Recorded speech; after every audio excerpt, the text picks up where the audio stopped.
Welcome to my channel. Chhatrashaya Republic School presents.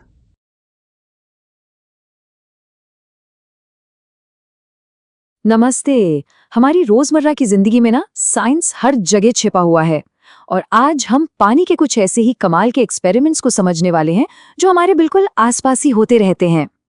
पता है, अक्सर साइंस के जो सबसे बड़े बड़े सिद्धांत होते हैं ना, वो हमें कहीं और नहीं बल्कि हमारे आसपास की सबसे आम जगहों पर ही देखने को मिल जाते हैं। जैसे कि सोचिए, हमारे अपने किचन में। तो आज का सबसे बड़ा सवाल ये है, आखिर ऐसा क्यों होता है कि कुछ चीजें तो पानी में तैरती हैं और कुछ दूसरी धड़ाम से डूब जाती हैं। चलिए मिलकर इस पहेली को सुलझाते हैं। ये जो लाइनें हैं ना, ये बिल्कुल उसी राज को बयां कर रही हैं जिसकी हम आज पड़ताल करने वाले हैं। सोचिए, एक इतना भारी जहाज तैरता है पर एक नन्ही सी सुई डूब जाती है। आखिर ऐसा होता क्यों है? हमारी छानबीन का पहला सुराग कहाँ से मिलता है? किचन से। कहानी है आयशा की। उसने अपनी माँ को खाना बनाते हुए देखा और बस उसकी एक छोटी सी ऑब्जर्वेशन ने इस पूरी पहेली को एक नया ही मोड़ दे दिया। तो आयशा ने क्या देखा कि जैसे ही पूड़ी को गरम तेल में डाला, वो पहले तो डूब गई, लेकिन जैसे ही वो फूली, वो ऊपर आकर तैरने लगी। और हाँ, एक पूड़ी जो नहीं फूली थी, वो बेचारी नीचे ही रह गई।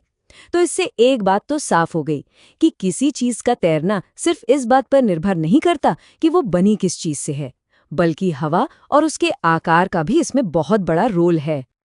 और बस यहीं हमें अपना पहला बड़ा सुराग मिल जाता है, आकार, शेप। चलिए अब जरा देखते हैं कि कैसे किसी चीज का आकार ये तय कर देता है कि वो तैरेगी या डूबेगी। अच्छा, अब ये देखिए, साबुन की टिकिया को पानी में डालो तो वो तो डूब जाती है ना? लेकिन जब उसी साबुन को एक तैरती हुई साबुनदानी में रख दिया जाए तो वो भी तैरने लगता है।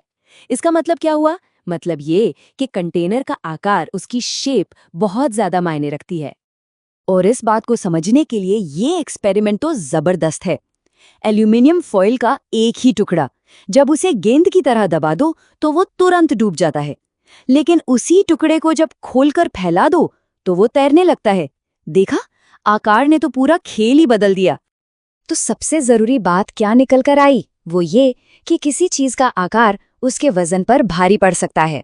यही वजह है कि लोहे की एक छोटी सी कील तो डूब जाती है, लेकिन लोहे से बना इतना बड़ा विशाल जहाज जिसका आकार फैला हुआ होता है, वो आराम से तैरता है। लेकिन रुकिए, कहानी अभी खत्म नहीं हुई है। क्या होगा अगर हम चीज को नहीं बल्कि पानी को ही बदल दे? ये हमारी जांच में एक बिल्कुल नया और मजेदार मोड़ लाता है। ये भी एक मजेदार किस्सा है। आयशा से गलती से पानी में कुछ ज्यादा ही नमक डल गया और फिर जो हुआ वो कमाल था। जो अंडे पहले बर्तन में नीचे बैठे थे, वो ऊपर आकर तैरने लगे। ये एक बहुत सिंपल सा एक्सपेरिमेंट है। एक ग्लास सादे पानी में नींबू डालिए, वो डूब जाएगा, ठीक है। अब उसमें धीरे धीरे चम्मच से नमक मिलाती जाइए।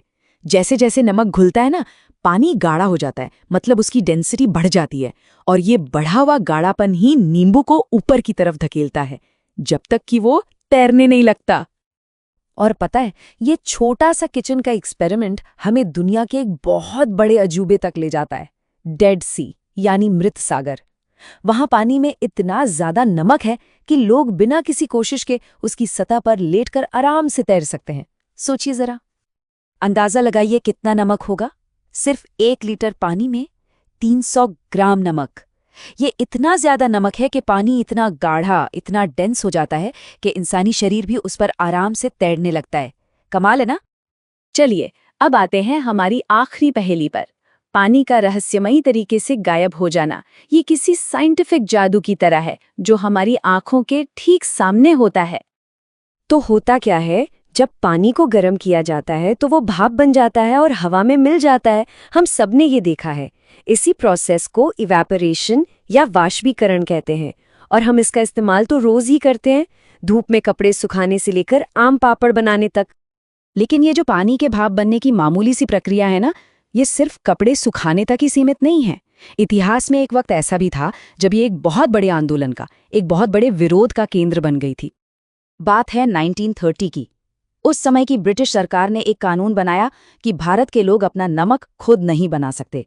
और इसी कानून के जवाब में गांधी जी ने दांडी मार्च का नेतृत्व किया, जो इतिहास का एक बहुत ही शक्तिशाली विरोध था। देखिए, नमक बनाने का तरीका तो एकदम नेचुरल है। समुद्र का पानी क्यारियों में इकट्ठा होता है, सूरज की गर्मी से पानी भाप बनकर उड़ जाता है और पीछे रह जाता है नमक। ये विरोध इसी कुदरती हक के लिए था। गांधी जी का ये सवाल कितना पावरफुल है। जो चीज हमें कुदरत ने दी है उसे इस्तेमाल करने से कोई कानून हमें कैसे रोक सकता है? ये लाइनें इंसानी कानूनों और कुदरत के दिए तोहफे के बीच की लड़ाई को दिखाती है।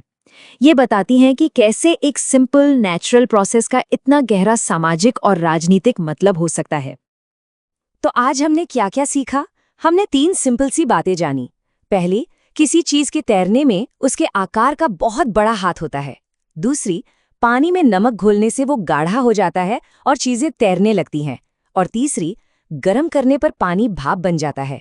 ये छोटे छोटे नियम ही तो हैं जो दिखाते हैं कि साइंस कैसे हमारे किचन से लेकर हमारे इतिहास तक हर चीज से जुड़ा है। और ये हमें एक सवाल के साथ छोड़ जाता है।